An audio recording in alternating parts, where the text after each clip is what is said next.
अब मैं ज़रा आप लोगों को कंडीशंस और टैग्स का सही इस्तेमाल समझा देता हूँ तो चीज़ें और आसान हो जाएंगी। अब ये फ्लो मैंने एक बनाया था, किसी ने मेरा ऐड देखा, उस ऐड पे क्लिक कर कर इस पूरे फ्लो से वो गुजरा, और गुजरने के बाद उसने अपना ऑर्डर कंफर्म कर दिया। ऑर्डर उसने कंफर्म किया तो यहाँ मैंने उसको एक टैग दे दिया ऑर्डर कंफर्म्ड का। ठीक है, अब यहाँ ऑर्डर कंफर्म हुआ है, डिलीवर नहीं हुआ। तो पैसा तो मेरा जब बनेगा जब ऑर्डर डिलीवर हो जाएगा। अभी तो ये जस्ट कंफर्मेशन है। तो अब मैं गया कॉन्टैक्ट्स के अंदर और यहाँ पर मैंने देखा कि भाई ऑर्डर कंफर्म्ड ये है और ये हमजा अली नाम का बंदा है। अब कुरियर कंपनी ने इसको ऑर्डर डिलीवर कर दिया सक्सेसफुली। तो अब मैं यहाँ पर इसकी कॉन्टैक्ट के ऊपर आया और यहाँ पर मैंने इसको टैग दे दिया। यहाँ पर मैं टैग बना लेता हूँ, ऑर्डर डिलीवर्ड, कि भाई इसको ऑर्डर डिलीवर हो चुका है। ठीक है, और मैंने इसको बंद कर दिया आगे। अब मैं वापस आ जाता हूँ अपनी ऑटोमेशन के ऊपर। अब जब कोई फर्स्ट टाइम मेरा ऐड देख रहा है, फर्स्ट टाइम कोई मेरा ऐड देख रहा है, उसके साथ मेरा अभी इससे पहले कोई इंटरेक्शन नहीं हुआ, तो उसके साथ तो मेरी ये ऑटोमेशन स्टार्ट हो गई, यस प्रूव इट वाली। ठीक है? अब एक बंदा है कि जो ऑलरेडी मुझसे इंटरेक्ट कर चुका है, या उसका ऑर्डर कंफर्म्ड है या फिर ऑर्डर उसको डिलीवर हो चुका है। अब दोबारा अगर उसके सामने यही सेम ऐड चला जाता है, ऐसी पॉसिबिलिटी है ना कि वो आपका यही सेम ऐड दोबारा उसके पास चला जाए, तो वो दोबारा अगर उस ऐड के ऊपर क्लिक करके आपसे राब्ता करता है, कि हो सकता है उसको कोई इशू आ सकता है, उसको रिफंड चाहिए, उसको कोई प्रॉब्लम आ गई है प्रोडक्ट में, या उसको और परफ्यूम बाय करना है आपसे, उसको पसंद बहुत आ गया आपके प्रोडक्ट, तो अब यहाँ काम आएगा कंडीशन का। अब यहाँ आप कंडीशन लगाएंगे। अब मैं यहाँ से इसको हटा देता हूँ पहले और यहाँ मैं ऐड करता हूँ कंडीशन।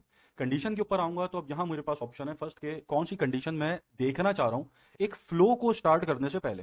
तो जो कंडीशन मैं यहाँ पर इसको दूंगा, पहले उसको देखा जाएगा, वो कंडीशन मीट हो रही होगी तो फिर फ्लो स्टार्ट होगा।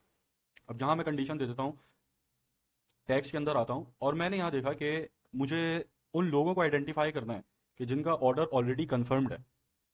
तो अब मैं ये चाहूंगा कि एक बंदा है कि जिसका ऑर्डर कंफर्म्ड है, ऑर्डर कंफर्म्ड है लेकिन अभी उसको डिलीवर नहीं हुआ, लेकिन उसके पास दोबारा मेरा अगर ऐड चला जाता है और वो उस ऐड के ऊपर क्लिक कर कर दोबारा मेरे इनबॉक्स के अंदर आ जाता है। अब देखें यहाँ पर ये ऑटोमेशन सिर्फ ऐड के ऊपर है कि ऐड पे क्लिक करेगा तो ये स्टार्ट होगी।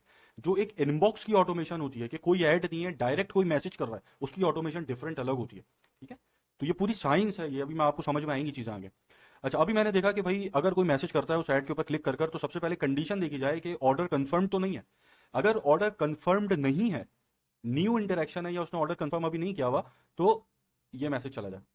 अच्छा, यहाँ पर एक और कंडीशन भी दे सकते हैं कि इससे पहले कभी उसने राब्ता किया है या नहीं किया, वो भी अभी मैं आपको बता दूं। अभी यहाँ हम ऑर्डर कंफर्मेशन देख रहे हैं कि भाई जो इस मैसेज के ऊपर क्लिक कर कर इनबॉक्स में आ रहा है, उसका ऑर्डर अगर कंफर्म नहीं है तो ये वाली ऑटोमेशन चल जाएगी, यस प्रूव इट वाली।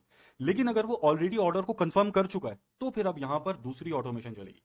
अब यहाँ पर thanks for contacting us again, please let me know how can I help you. ठीक है, और मैं यहाँ पर इसके लिए एक अलग ऑटोमेशन सोच के अपने बिजनेस के हिसाब से मैं सोचूंगा कि अगर कोई ऐसा बंदा दोबारा राब्ता कर रहा है तो उसको मैं किस तरीके से फैसिलिटेट कर सकता हूँ या करना चाहूंगा, उसके हिसाब से यहाँ मेरी एक दूसरी ऑटोमेशन चल जाएगी।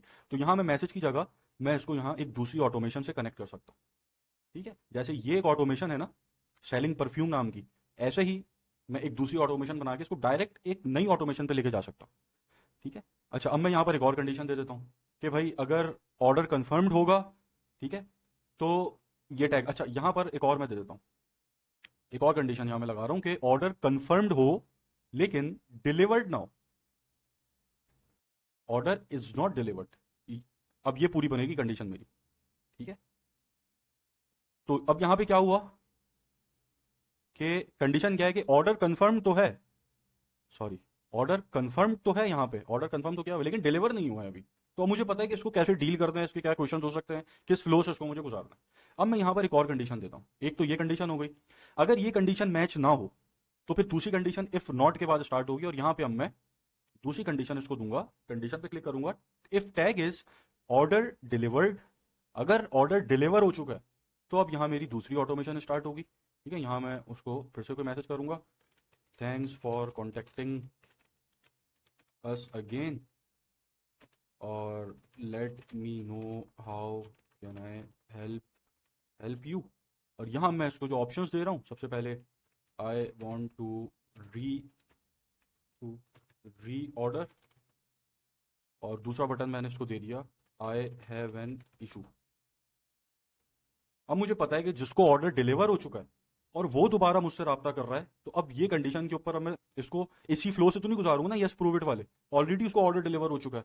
तो अब मैं उसको यहाँ पे कंडीशन को मैच करते हुए, अगर ऑर्डर डिलीवर्ड है तो अब मेरा यहाँ पे एक दूसरा फ्लो स्टार्ट होगा कि हो सकता है वो नया ऑर्डर करना चाह रहा हो, दूसरा उसको पसंद आ गई प्रोडक्ट, हो सकता है उसको उस प्रोडक्ट में इशू है। अब अगर वो आई हैव एन इशू के ऊपर जाता है तो यहाँ पर कस्टमर सपोर्ट की एक अलग ऑटोमेशन चलेगी जो अभी हम बनाते हैं।